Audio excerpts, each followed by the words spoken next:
Hi, my name's Billie and I'm a teaching artist with LACMA. In today's project, we're going to explore how an artist can create a portrait using proportion and details such as objects, clothing and facial expression.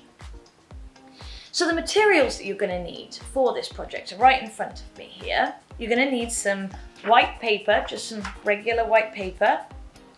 You'll need a pencil. Any drawing pencil would be good.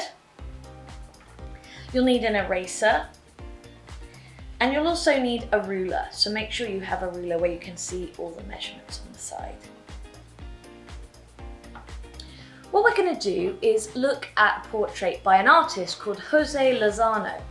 He made a picture of a person who inspired him, and then we're going to create our own portrait using proportion. Before we do that, let's answer two questions. First of all, what is a portrait? And what is proportion? Have you ever made a portrait before? And if so, what details did you include? Think back.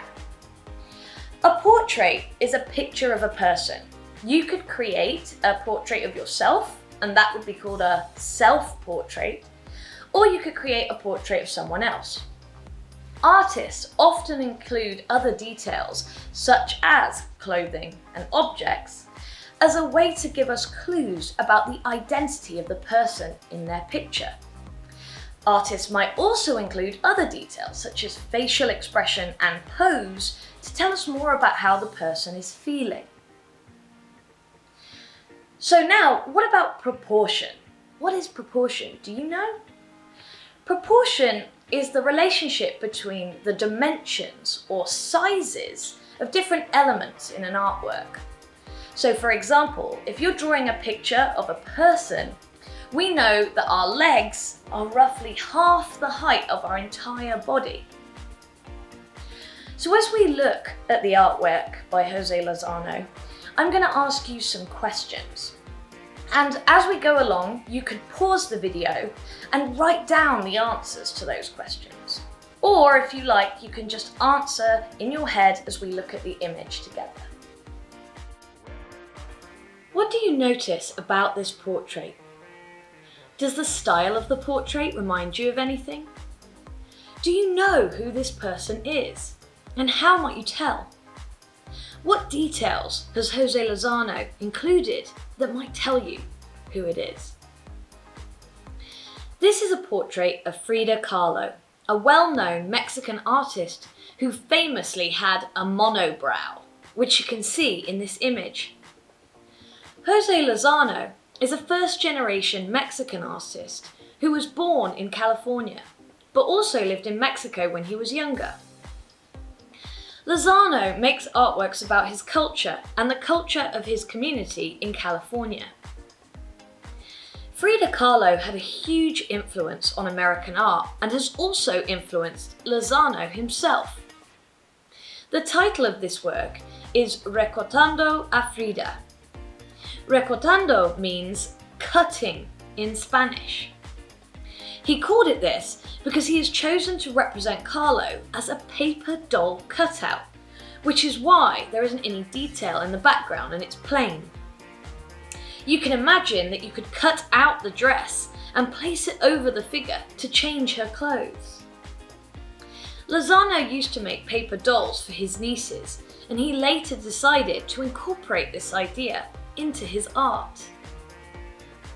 Jose Lozano surrounded Frida Kahlo's portrait with objects and details that were significant to her daily life. Lozano said that creating portraits in this way is a bit like telling a short story. He said you can be in charge of designing and placing elements of people's lives.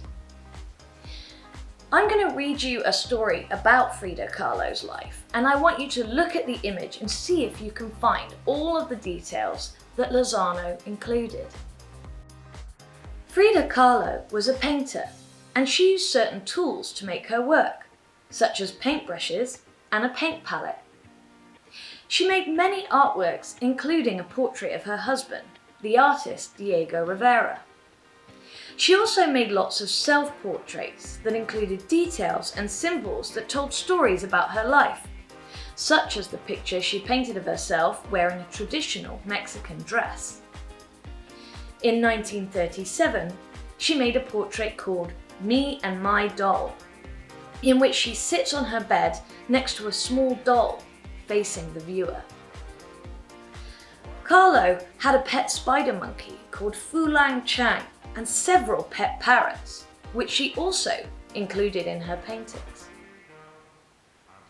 When she was 18 years old, Carlo had an accident involving a crash with a bus.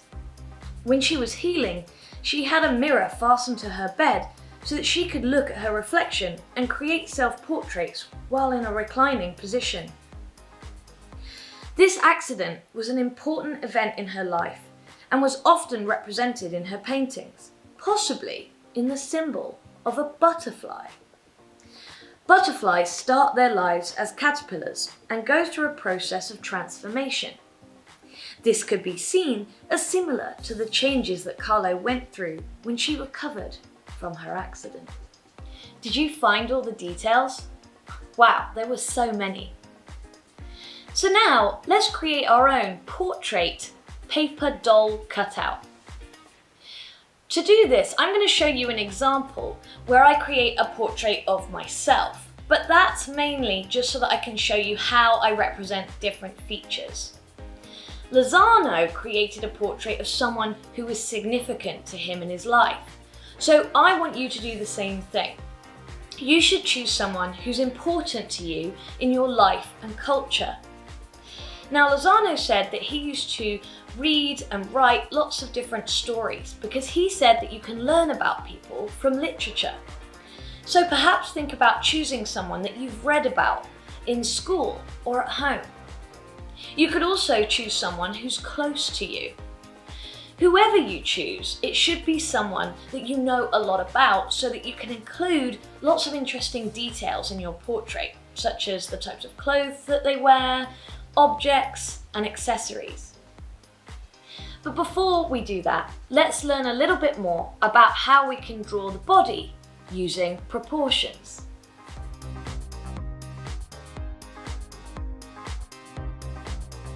Everyone has different heights and shapes, but there are some general measurements that can help us to draw the human body in roughly the correct proportions. It is said that the height of your head multiplied by 8 is also the height of your entire body. See how this head fits into this body that I've drawn 8 times. This means that we can use the head as a measurement for the different sections of the body. If your figure is standing straight up with their hands by their sides, the head, neck, torso and arms are in the top 4 sections of the body. The hands, legs and feet are in the bottom 4 sections of the body. Sometimes artists like to change and experiment with proportions like I did here. But it's good to first learn the correct proportions so that you can experiment and change proportions later. Did you notice how I drew those figures in proportion using only circles and ovals? I like to use simple shapes to represent each part of the body using a very light pencil line. Then I can go back and add details of my portrait on top and erase the lines I don't need. I used an oval for the head, a circle for the neck, a large oval for the torso, and then separate ovals for my upper arm, my forearm, and a smaller oval for my hand. That's just the way I find it easiest to draw a portrait. And I'm going to show you how to do a portrait this way, step by step.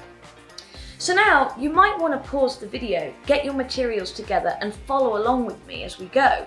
Or you can just rewind the video later and watch this section again if you need help.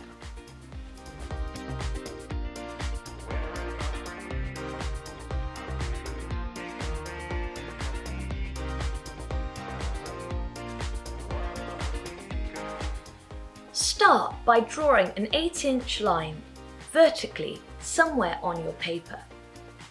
The top of your line will be the top of your figure's head. The bottom of your line will be their feet.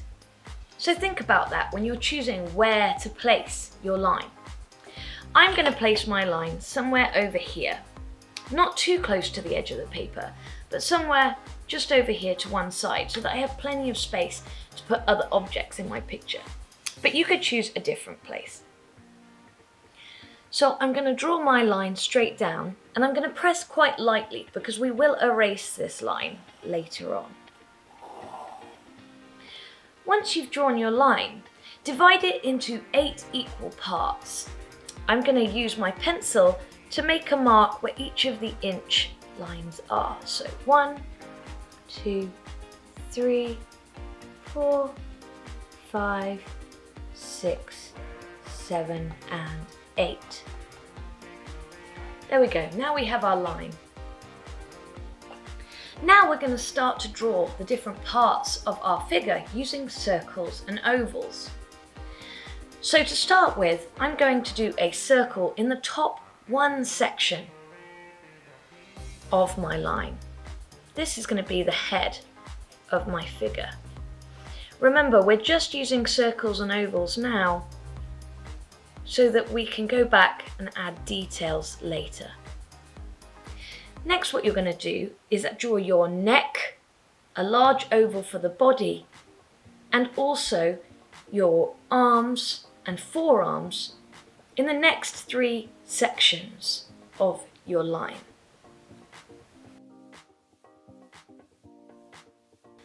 Once you've drawn your head, neck, torso, upper arms and forearms in the top 4 sections of your line, you're going to draw your legs, feet, and the hands in the bottom 4 sections of your line down here.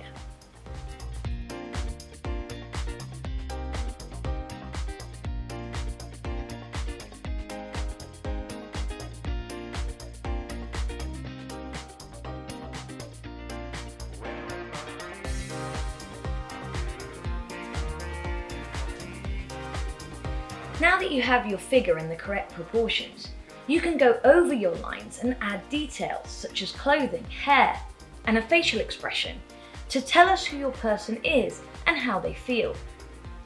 You can also add texture to your drawing. For example, if the person in your picture has straight hair, add straight lines. And if your person has wavy or curly hair, add swirly, curly, and wavy lines to their hair. As you add your details and add lines on top of your circles and ovals, you can erase the lines underneath that you don't need anymore.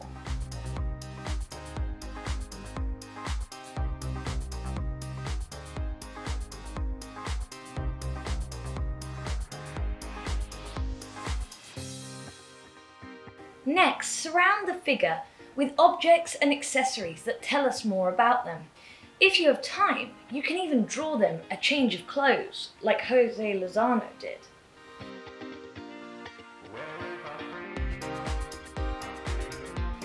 Since I'm creating a portrait of myself, I've added things that I use or have in my home. You can see here that I've added a plant. I've also added my laptop, which I use to read and research lots of artworks. I added the painting that I have behind me in some of my videos. I also have an apron. I've given myself a change of clothes because I often get my clothes covered in paint, so I wear an apron. I also have a pet cat. And since I'm English, I like lots of tea, so I've done a little cup of tea, hot and steaming, sitting on a small table. To finish off my portrait, I added some colour, just using some colouring pencils and some different coloured markers. I combined them both to get some different effects you can see here.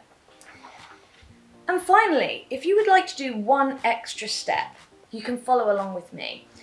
I've decided that I want to exaggerate that this is a cut-out paper doll. So what I'm going to do is cut out the different parts of my portrait and assemble them and glue them down onto a new sheet of paper. It means I can move things around and organize the objects and my portrait the way I want them to look. If you do want to do this step, it's completely optional, but if you do, you can get some other paper, so it can be white if that's all you have at home. I'm going to use some coloured paper because I have some coloured construction paper. You'll also need a pair of scissors and some glue, and that's it. When you cut out each of your objects and your portrait, make sure that you leave white space all the way around so that you don't cut off any of the details of your drawing.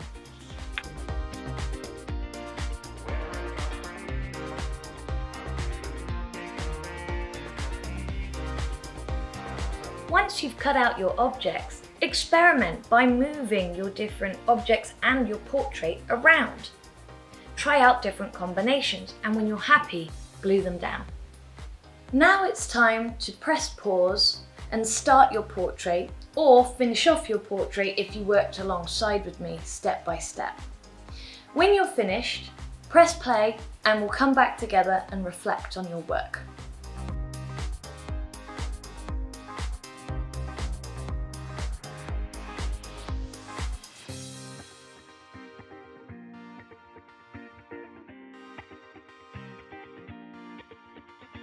Look back at your portrait, and if you can share your work with someone, that would be great. But if you can't share your work right now, don't worry. Just write down the answers to some of these questions and ideas and share it with someone later. First of all, sit down and describe the person in your portrait. Tell their story as you look back at your work and all the details you included about them. Why did you choose to make a portrait of this person? What are the important qualities of this person that inspired you to make your artwork? Now let's look back at Jose Lozano's portrait of Frida Kahlo. How do you think Lozano feels about Frida Kahlo and her work? Why do you think Jose Lozano chose Frida Kahlo to create a portrait of in this way?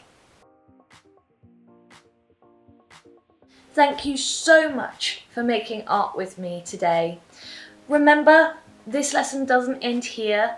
You can create all kinds of different portraits and experiment with proportion and shape and colour to create portraits and tell stories of lots of different people.